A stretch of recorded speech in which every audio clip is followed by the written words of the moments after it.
আম্মু আমার খুব খিদে পেয়েছে, তাড়াতাড়ি রুটি বানাও। হ্যাঁ আম্মু, আমারও। এই নে মা, রুটি খা।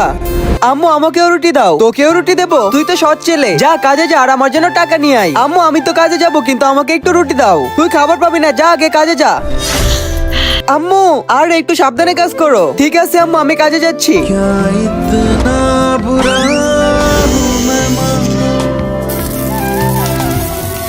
সাহেব সব কাজ শেষ হয়ে গেছে, এখন আমি বাড়ি যাই। ঠিক আছে যা। সাহেব আজকে পারিশ্রমিকটা কি দেবেন? আমাকে বাড়িতে রেশন নিয়ে যেতে হবে। এই নে 500 টাকা। আরে মা, আসতে পাগল হয়ে গেছো নাকি? চলে আসছিস তুই কাজ থেকে, দে টাকা দে। হ্যাঁ হ্যাঁ, এই নাও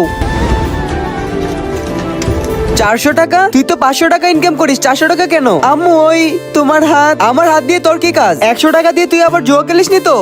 আজকে দেখবো শয়তানকে হারিয়ে কে কে আল্লাহকে ভালোবাসে। যারা আল্লাহকে ভালোবাসে তারা ভিডিওতে লাইক এবং চ্যানেলটি সাবস্ক্রাইব করে দাও। আর শয়তানকে ভালোবাসলে লাইক সাবস্ক্রাইব কিছু করতে হবে না, আর কমেন্টে আল্লাহু আকবার লিখে যাবে। আম্মু আমি তোমার জন্য চিমটা নিয়ে আসছি। চিমটা? হ্যাঁ আম্মু, কারণ সকালে তোমার হাত পড়ে যাচ্ছিল। এই নে 500 টাকা। আঙ্কেল চিমটা পাওয়া যাবে? হ্যাঁ বেটা পাওয়া যাবে। এই নাও।